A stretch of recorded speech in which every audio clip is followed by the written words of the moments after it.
on a personal level, if someone is beating me, I'm gonna beat back. I'm not just gonna put my hand in my pocket and let someone beat me. I'm gonna fight back.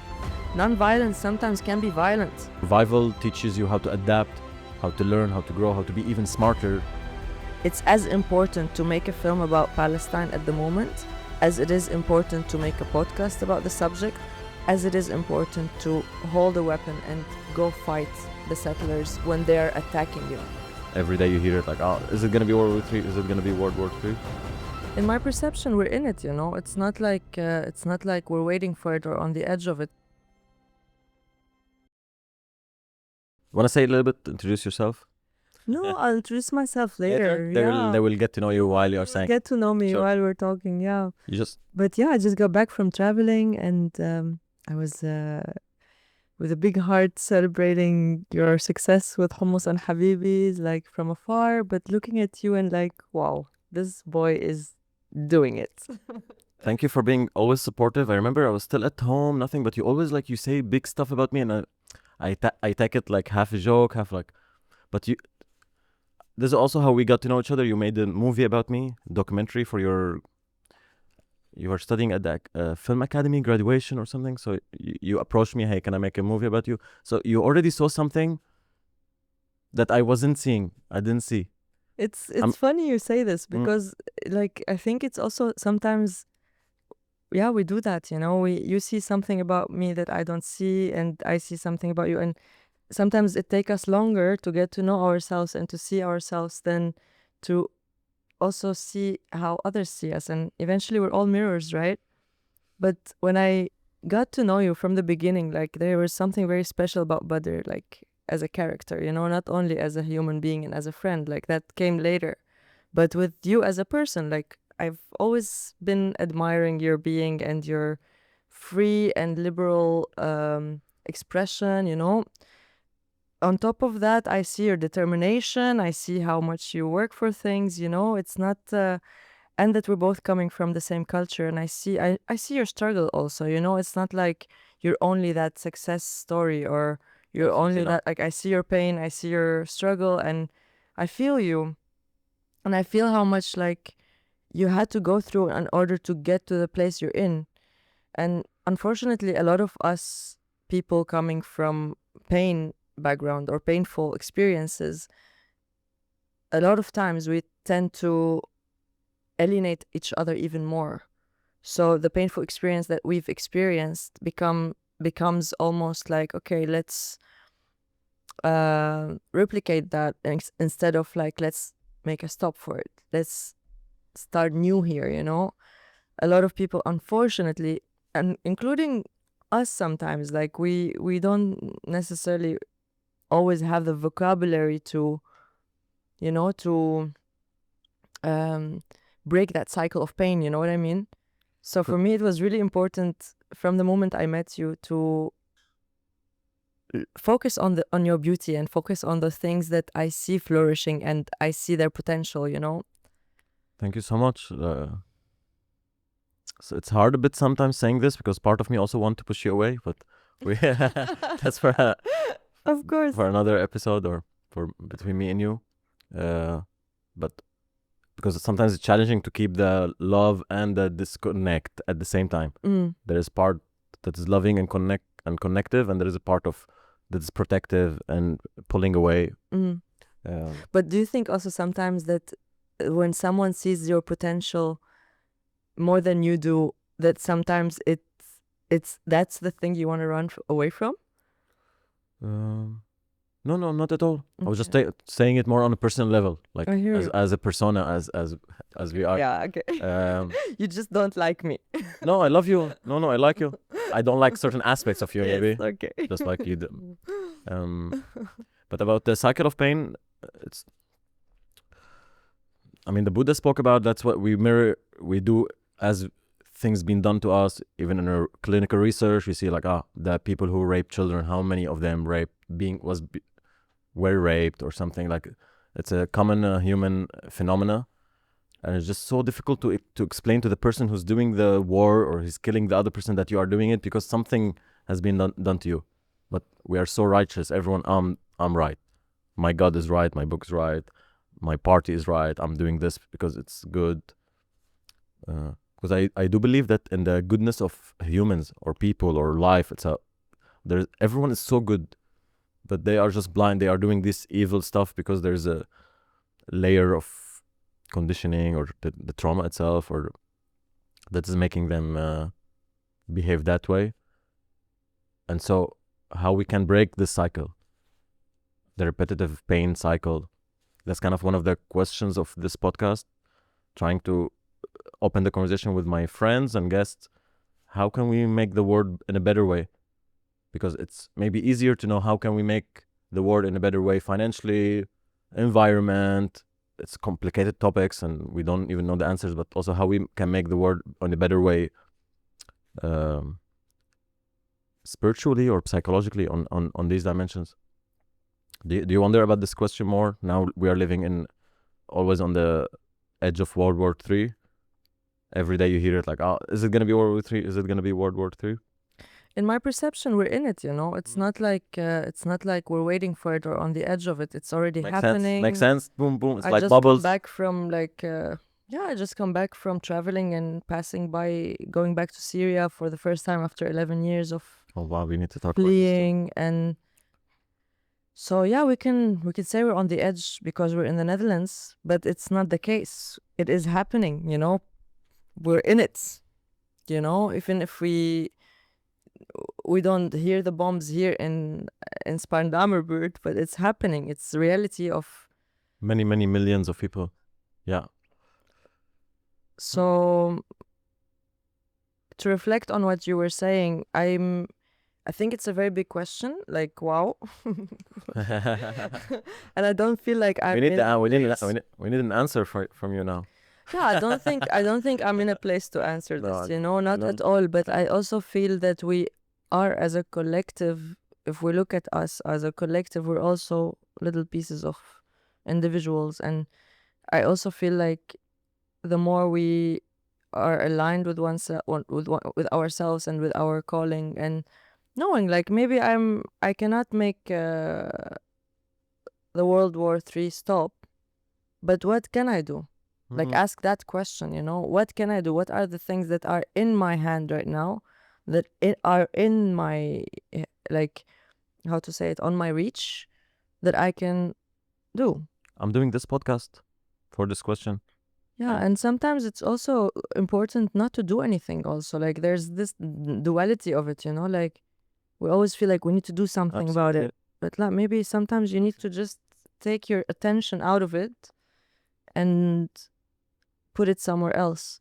Like, instead of sharing pictures of Netanyahu and Trump and making fun of them, which in my opinion gives them more power, no, like, okay, let me donate, or let me build seed of flower somewhere, like flower metaphorically, but yeah, learn something, teach something, create something, unlearn something. Whatever. Yeah, exactly. Because that's one of the problem that's happening in the world of globalization. We are unique souls, unique individuals, unique DNA, not to make special, unique DNAs even in a physical way. Yet we are being compressed to express ourselves in the same way. You have to share these photos. You have to be the Jazeera. If you're not a Jazeera, you are a heretic or something. You missed me here. You have to be like a news channel, share like videos, or you have to be journalist in a sense. Or what I meant is that our ways of helping the world is being pressured to be the same. You getting me? No. But can you give me an example? Yeah. Just like the usual, like you have to protest and share things on social media, then you are a good person. If you're not doing this, you're already bad or something. I'm just saying from my own experience of people attacking me for not sharing things, while I'm maybe doing way more good in the underneath world without being so public about it. Or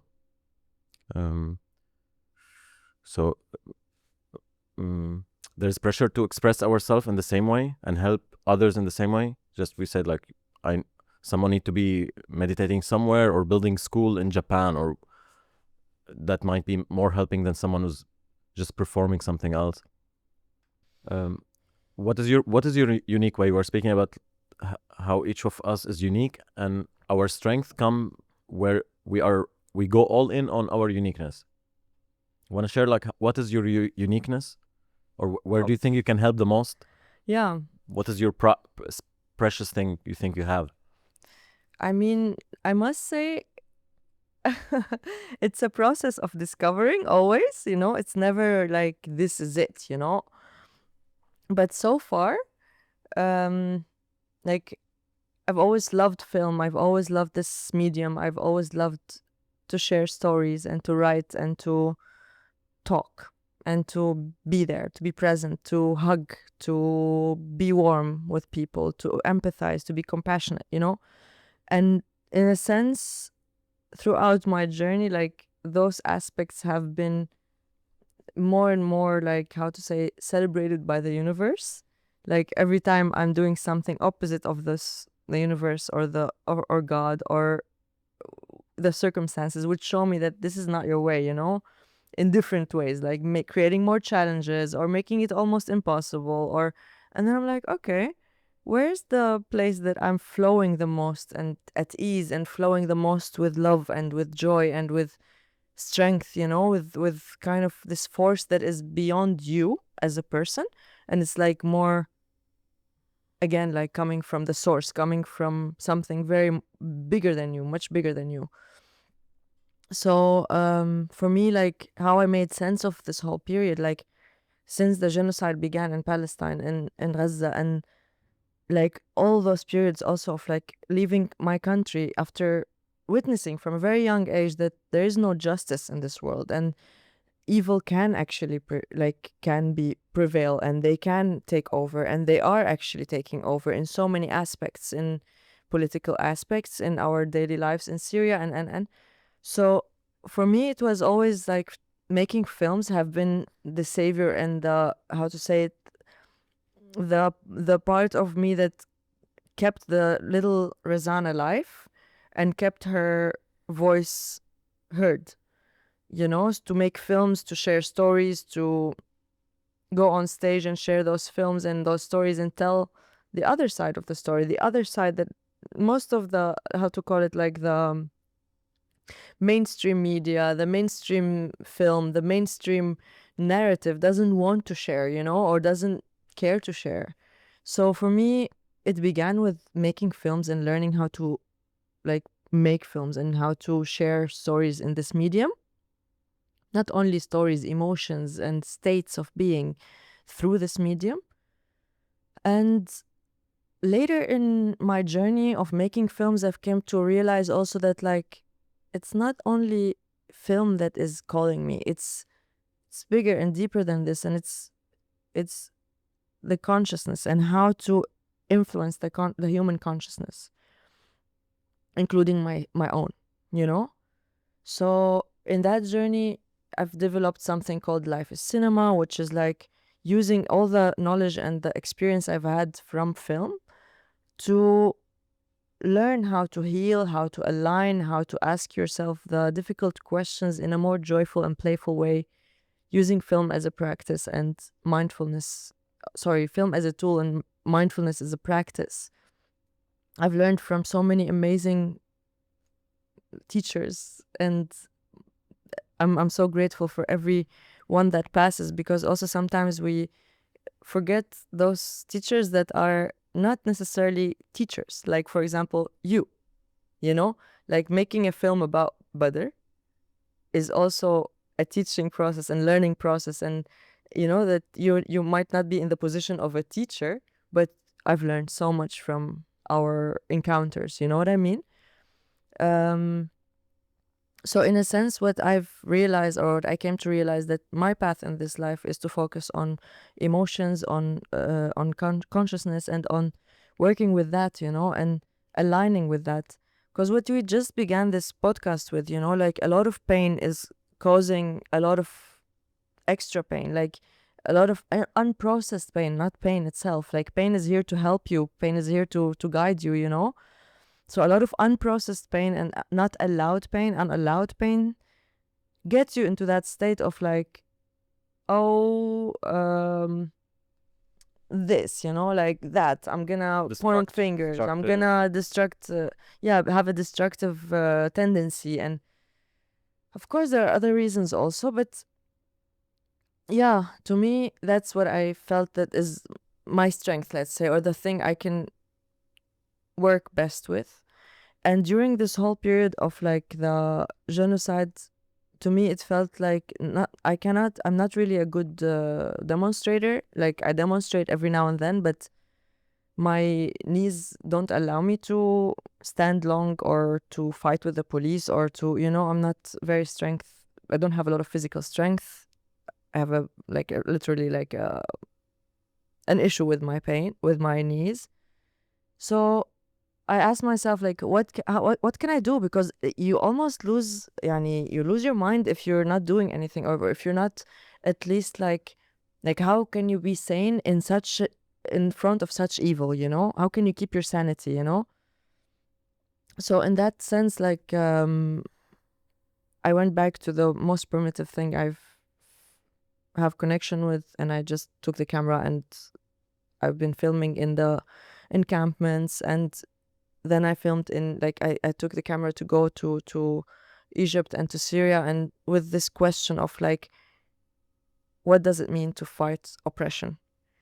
And to me, like, researching that in and of itself as a process is helping a lot, helping me a lot. I don't know if it helps the world on a bigger scale. I don't think I can claim to be that, but it definitely helps me personally to stay sane in the face of all of these atrocities. Yeah, it keeps you, like, gives you dignity also in the world to find your own weapon and to fight any oppression. You think, hey, this is, you get dignity by, hey, I'm standing up, even instead of being beaten 100%, no, I'm fighting back in my own way.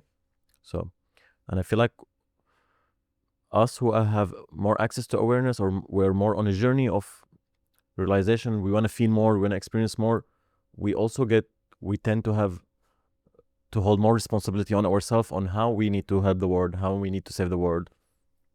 And that's maybe the question of why I'm doing this podcast.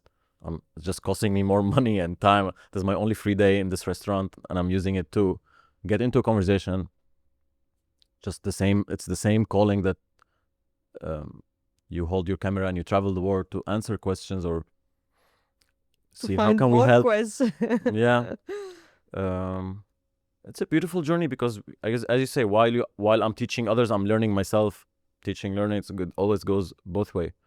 But I'm curious to hear, you were connecting cinema to healing, processing pain, growing in consciousness and self-reflection. Do you have a small example of how these things can be connected, or seems like you created your own method? Is it easy to share like a certain example or certain lesson, or of course, people maybe can try listening? Or so one of the things that I feel very important and essential for any being, and it's also the teachings of the spiritual teachings, and like okay. Do you have an example to Yeah, I do, but let me focus, because there's so many examples. Yeah. Okay. So one of the things that I find really essential in the way that I'm coaching my clients, and also how I coach myself, is to observe our reality from the point of view of a filmmaker or a film director, and a character, and the audience. So like, to have this kind of triangle of like, you are, every time you're meditating, or you're عم بتصلي بخشوع, or when you're in a state of trance, maybe you're playing music, or you're singing, or every time you're in this state of like basically connecting with the source, connecting with Allah, connecting with the divine. These moments are the moments that you're connected with the director. That's the theory, basically, And in those moments, you are connected. Like, the more you train yourself to get into this state, the more you allow yourself to be the director of your film. You know what I mean? And then also to train yourself to be the audience. So sometimes when you're in a, let's say we're in a fight right now, I can be so much the character and just be attached to my role as the character of the film and be like, I'm gonna fight you till the end. Or I can just take a step back and be the audience for a second. And when I'm the audience, I'm allowing myself to see you as a character also, see your struggle also, and not to keep myself in this kind of like, how to say it, victim or hero mentality, you know? Come out of that mentality and be like, okay, you know what? No, this person has also a whole world around them, and it feeds compassion. Like it feeds your compassion mindset and state of being, you know. So the training is deeper and longer than that. Of course, we cannot put it in words only. It's a practice. But the core of it, or the essence of Life is Cinema method and teachings and work that we're doing, whether it's in facilitations of workshops or individual clients, is to bring that deeper, you know? I love the analogies. I mean, I've heard about it here and there. Even the Matrix, for example, the architect, or in spirituality, you say like God is the game itself. First, you are a character, then you realize that I'm a character in the game. Then game is all one, and we are one game.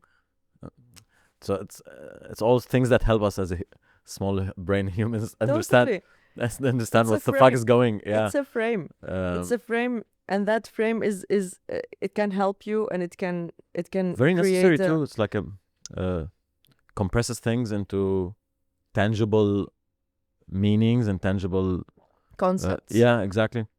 So it's really beautiful. Also, the small self, when I'm like angry or like triggered by this person, and when I relax that and I zoom out a little bit, that to see the other characters. Oh, and he's doing this because this he might.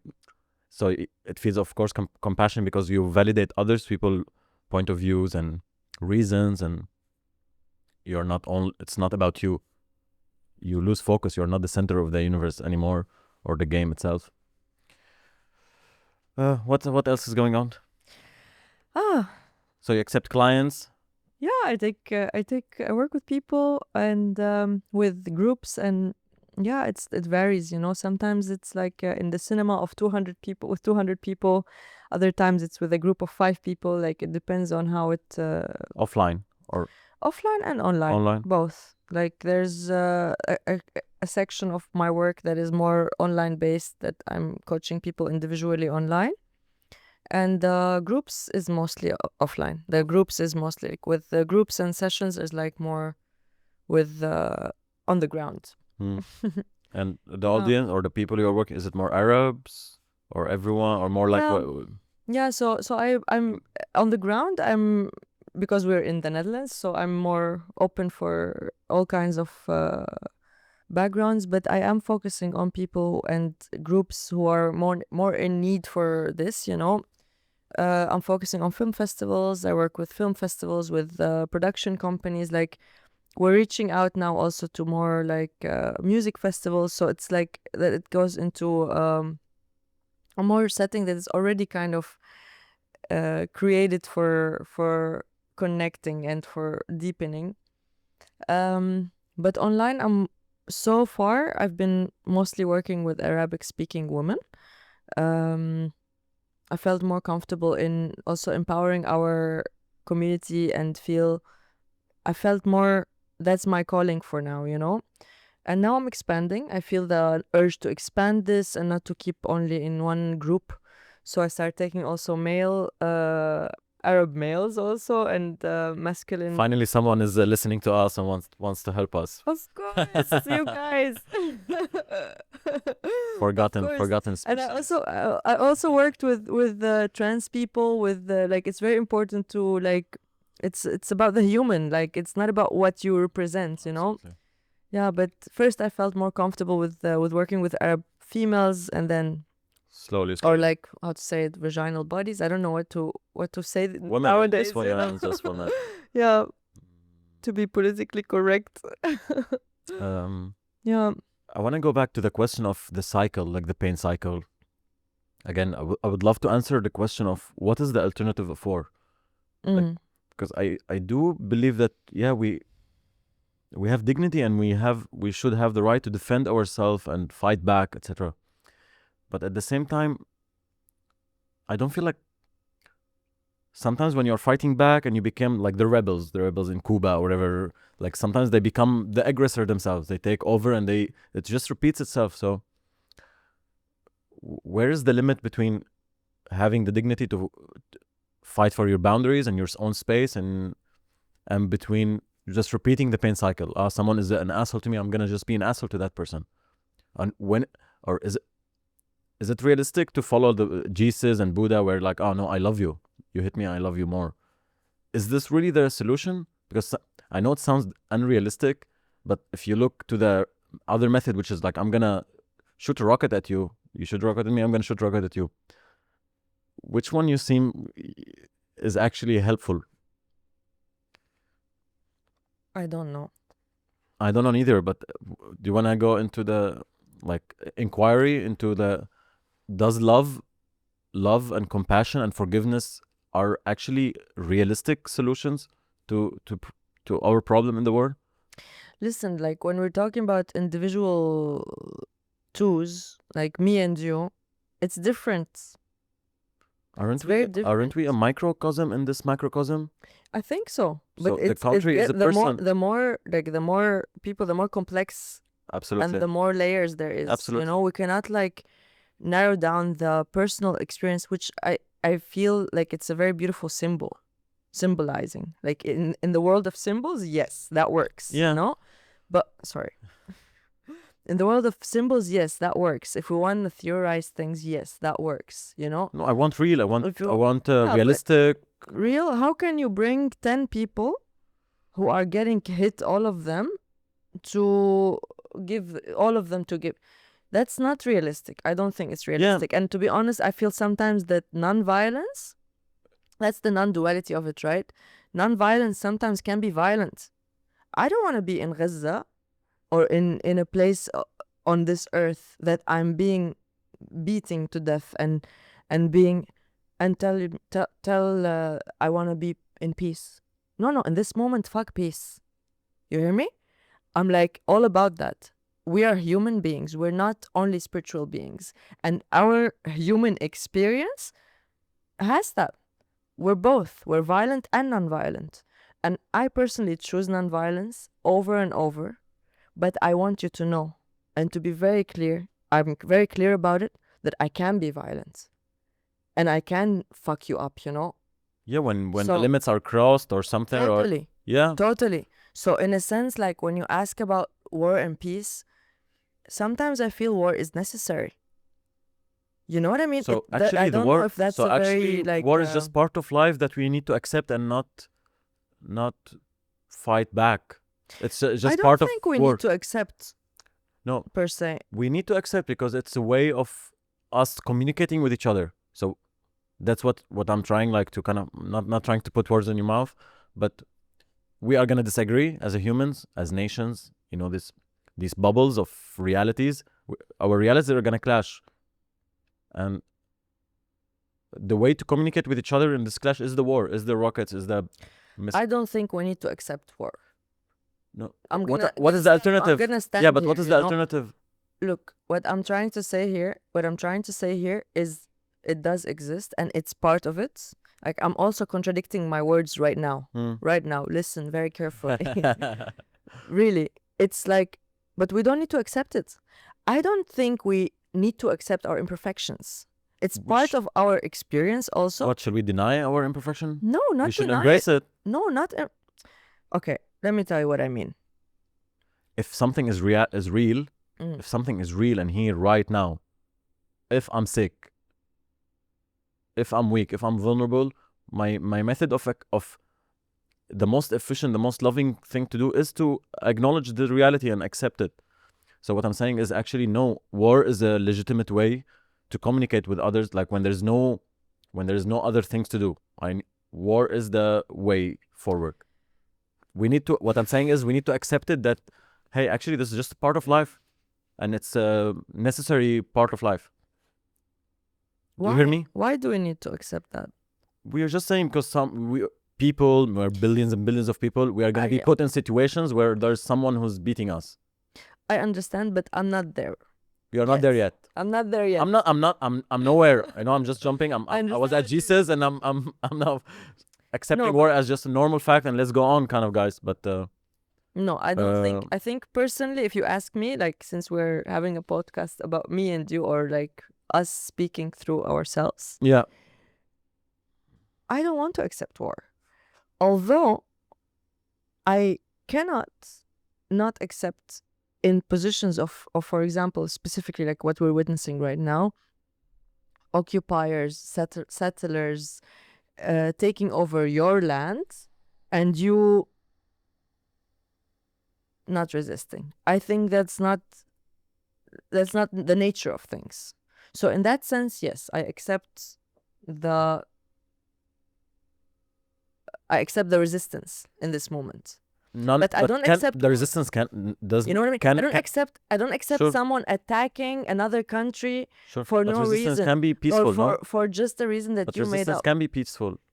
We can resist Totally. in millions of Totally, peaceful. there's so many ways of So, resistance. Maybe the And question is: resilience. It's do you like, think peaceful resistance can be more powerful in non-peaceful resistance or I think violent that's, resistance? that's a way of looking at things from a very dual way, and I don't see it this way. I think all kinds of all forms of resistance and resilience are needed.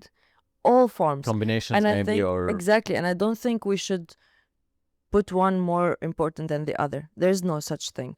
It's as important to make a film about Palestine at the moment as it is important to make a podcast about the subject, as it is important to hold a weapon and go fight the settlers when they're attacking you. It's all they're it's all not about more important. equally It's just sure. I hear you. powerful and important. I hear you, but I'm just like zooming out from this and just seeing that sometimes holding the weapon and fighting back is not bringing up the. It's not the efficient way. It's not bringing up the results that we need. So what do we do when we are That's the quest. What do we do when someone is coming to attack you? Yeah. I'm on this quest because something is not working. Can we agree on something is not working in this world? No, come on. Okay, Of course, so- we're in deep shit, guys. So that's the quest that, hey, we need to challenge the most fundamental assumptions. So maybe the most fundamental assumption is that, no, I'm gonna shoot back at you. Let's get back to the personal here, like jump from the Macro. general to the micro. Yeah, like from the big and to the Sure. small. Sure. How do you notice or feel like the best thing that works when I attack you, for example? How do you respond to it as better, On not personal. as on the personal? Like, let's say now I'm like, better, you're such a piece of shit, I'm gonna take off this shop and I'm gonna take it. How do you I'm gonna take this shop. I'm gonna take this space. Yeah. How do you respond to this? Of course, like every situation, it required different things, but sometimes I'm just gonna leave the place itself because I don't want to engage in this and just leave. Like I create my own reality by moving my attention to where I wanna move my attention. So maybe But my you've level worked of so hard involvement on making this space. Oh, this space itself. This space I mean, itself. you can say things, but doesn't make it real. So I kind of leave you're crazy, basically. I don't validate crazy people saying things. Okay, next day I come in here with a rifle. I have my own connection. We already exist in a system that is protecting. You cannot do that. So it will make it easier if you are bringing maybe like realistic. It is realistic. It's what's happening. No, realistic. In the example, you're saying let's bring it personal, but it doesn't fit.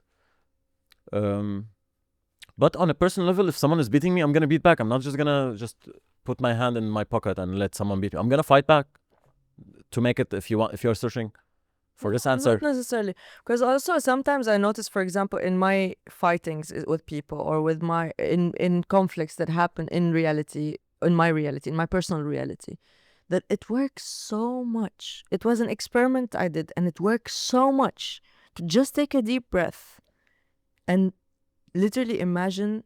And when we're talking personal, again, like it's so different than when maybe we can learn from that. Exactly. We can learn from the personal and give to the. But sometimes on the collective, because it's so complex, it doesn't make sense. You seem like a woo crazy person. Yes. If you say this, Yes, okay, to take a deep breath and like compassionate, like be compassionate for a second. Again, go back to that role of like the audience basically and come back, go out of it and look at this person who's attacking me. Where is this attacking coming from? But we're not Jesus. That's the thing. Like we can practice, and like that's my calling in life, to Sure. keep practicing this and to keep, how to say it, like putting the seeds of this in us as a collective, but also as we're evolving. individuals. We're evolving. So I have the ceiling is high for me, for myself. Like I get a tendency of punishing myself because I'm not Jesus, in the sense that I'm not perfect. Yeah, of course, sometimes I think bad of someone or judge, but I notice it, and sometimes I just let it go. But I have high ceiling for myself and for humanity, and that's why like I try to push things to this level of goodness or love or something, because we are good ourselves. I feel like we deserve that level of goodness as a humanity. There are no answer. There's no one answer, you know. No. I have the feeling when it comes to those heated discussions and those big questions that we want to find an answer, or the mind Yeah. wants to find an answer.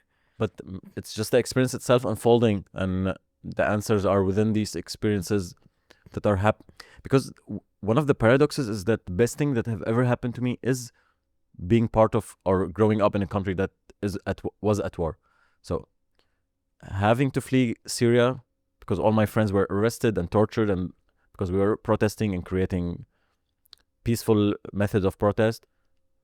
And then I ended up in the Netherlands after like a lot of struggle, and I'm deeply grateful for that experience. Allowed me to flourish and grow, and allowed me to feel pain, allowed me to suffer. Where I was in Syria, a normal teenager growing slowly. Everything is place. I have 20 cousins and 30 uncles, and very comfortable existence. But once I'm being thrown in the middle of Europe, no shoes, I don't know anyone, then you taste reality. You are in the jungle. And of course, survival teaches you how to adapt, how to learn, how to grow, how to be even smarter, how to be innovator. You taste different experiences. So I'm deeply grateful for war. So what we are talking about as awful can be the best thing that ever happened. And we can also see it in our own experience when we are at the most depressed moments. We look back, this were the most beautiful moments too. I'm curious also, like, are you deeply grateful for war, or are you deeply grateful for leaving the war? No, deeply grateful for not. I mean, I'm not deeply grateful for war, but in the sense that I feel like lucky that because without the war, I would just lived in Syria all my life. But because of war, I was being pushed out to take this boat. Like I went on a journey that I would have never been able to go to. Let's say. But again, you never know. Maybe if also war didn't happen, something will take me on a journey somehow. So my assumption is that my life would be boring, maybe, or normal, or simple without the war. Maybe I'm wrong, but what I'm saying is that what started my journey was something awful. Like people died and suffered and tears, and people left, families separated. But again, the darkness exists, or the light exists within all the darkness. There's There is something also I've noticed in Syria when this time, after all this time of leaving and not being able to visit, like all those years, I was in a process of like, no matter what, I don't want to internalize the image that this part of the world has on the part of the world where I grew up in, because I know and I'm very aware that it's not real. You know, I grew up like 19 years of my life I was in Damascus in Syria, and 11 years here. So in this 11 years, it was always like, okay, keep remembering, like, don't forget, remember, you know? And at some point I was wondering, like, what am I remembering? You know, what am I trying to remember? And in this visit, I finally touched upon what I was trying to remember. That's basically that what you just said, you know,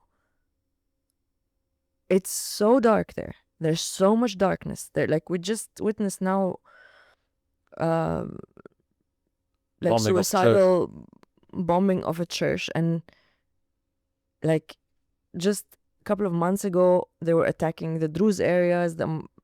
Like there's so many little incidents that are not that little, that are so dark. But I say little because in this visit I remembered what I was trying to remember even more, you know. Within this darkness, within this kind of like darkness that is unfortunately more loud, there's so much light. There's so many people on the ground. They're not on social media. They're not on the news. They're not loud. They don't try to show themselves even, that are working deeply with the light. Like a group of women I encountered there, like only hearts, you know, only hearts. They just do everything for the heart. They make things like the one you're wearing here, like handmade accessories, handmade shawls, things. And all of the things they do, they sell. And all the money, they don't get nothing. Like this is one example, okay? They get nothing, and they don't like get paid themselves at all. And then the money they get, they make initiatives for schools, for planting trees, and I'm like, yes, that's the work. Yes. That's the real work. And then you see all the politicians, and not all of them, but like most of the politicians and most of the being loud and being and then eventually the whole image of the reality of Yeah. that part of the world gets distorted. Yeah, I saw so much light too in Syria. Like people were so generous. Like small example, I was with the taxi. I want half coffee. We stopped. I wanted to buy some coffee, and it was, let's say, 15. And he didn't have change. He didn't have change, and I didn't have exactly. I was like, okay, not, it's okay. Even though it's small, maybe it's like €1, but you will never leave Albertine without paying the 10 cent. You will go to the prison without paying the 10 cent. But small guy there selling coffee will tell you it's okay, just to make things easy and like accept human. it. It's not Human, only okay, systematic. not, exactly. It has its own imperfections, and the human. There's always so ways to deal with it there. You know, Yeah. like, those imperfections are always like a dance. You know, Yeah. It's more of a dance than it is a. More harmonious than the system that is perfect, that's rigid and. No, I loved Syria. What was Cried a lot. your favorite memory there? Memory. I mean, couple, but one of them sitting next to this, like, not a beggar, but she was sitting on the sidewalk selling gums and something. I was like, this kind of doesn't make like, looking as an entrepreneur, which kind of business you have, like, and just look at her. She was also full of dignity, and she just told me like her husband, her son lost his leg from a bombing, and he has children, and she's with him, and she's now providing for the whole house. And it's like, you hear impossible problems. So I start crying next to her. I sit on the floor, just start crying. I gave her what I could give. I cannot solve her life, and also crying because I know that I cannot save her. This is one of my favorite moments. I mean, in general, I love crying. Like you were just saying, the moments when I'm most connected to the divine is when I'm crying, because I feel like the purest part of me is what cries. Because the ego or the insecure, these personas don't cry.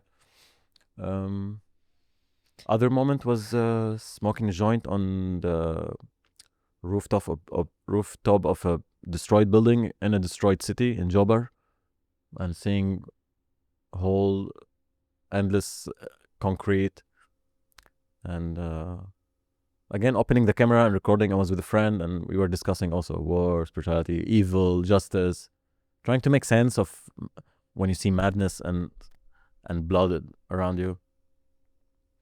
Yeah, try to remember what is Syria, because I forgot it for a long time. I thought I will never see it, so it was like a forgotten ex that I don't really touch. And then I was confronted by the existence of Syria again. Okay, Then I have to see my grandmother. She's already 97. So my grandmother, so my family, etc. I saw pure love that I couldn't see here, because here there's a lot of transactional connections, even in a healthy way. Like, I give you this, you give me this. But there, when your uncle or aunts, or they look at you, بدورة اشتقت لك حياتي, and it's pure. There's no games. Yeah, it was short, like 10, 12 days, very intense. Confronted by the question again, like, what is Syria? Am I Syrian? Because I also forgot about it, so I don't really say I'm Syrian or fight for Syria. Like, my identity grew.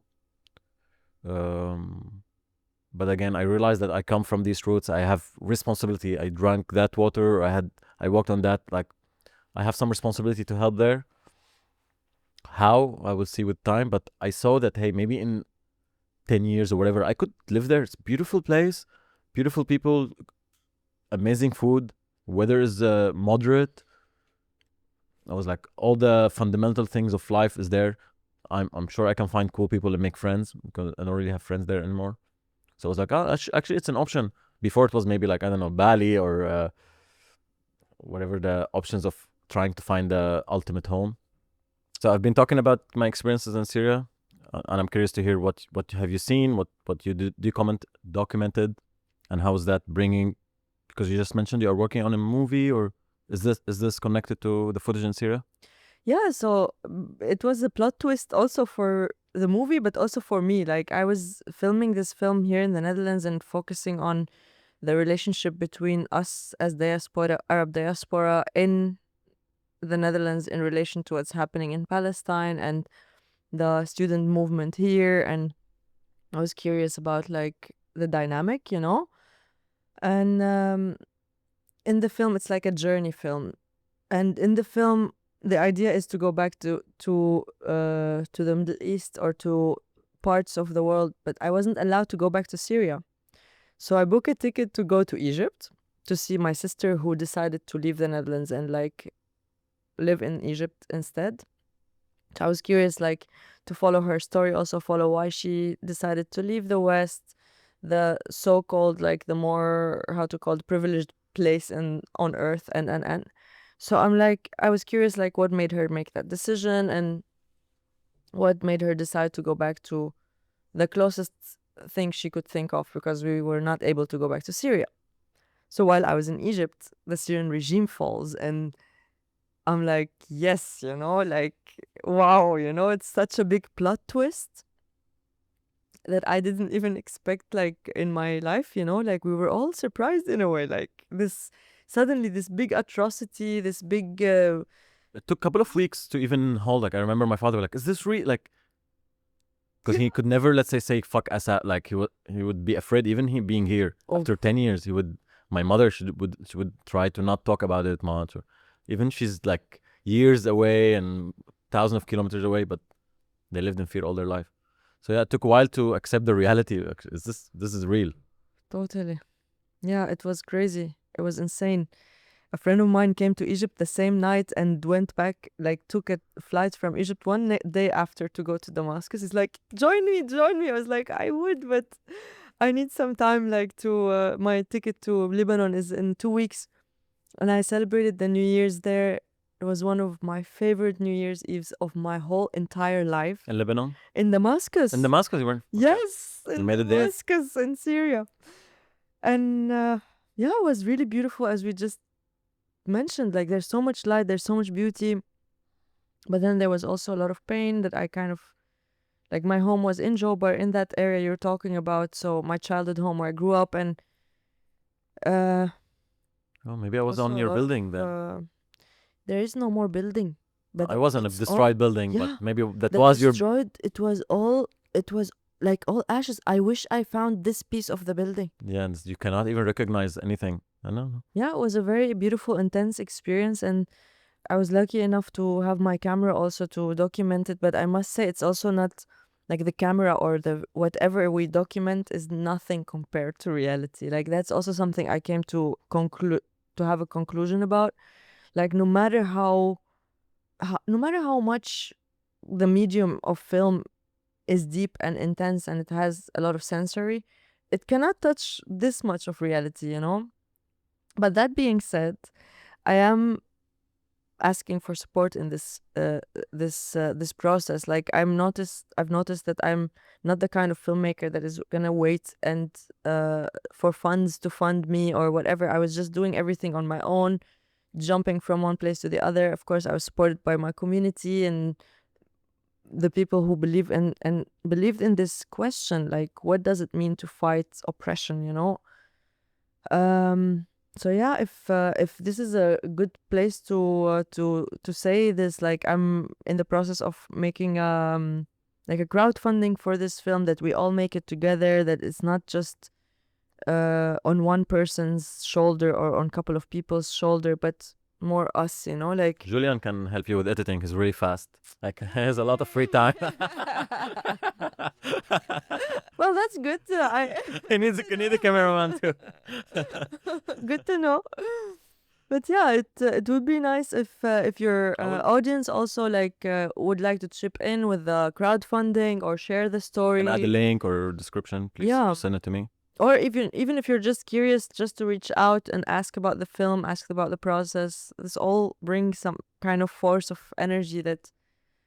So it's still in the beginning of that. Still in the raw footage, like. Yes, we're in a very beginning phase. We did have some editing, so we have a little teaser. Maybe we can add a little piece of it. Yeah. Thank you so much, Badr. It was really beautiful to reconnect this way and to witness your growth. I'm again very, very proud of you. Yeah, I hope it can be a benefit of all. Just it's on me, on the community, you, the neighbors, human community. Thank you for coming. Thank you everyone for listening. Bye bye. Thank you. Ciao.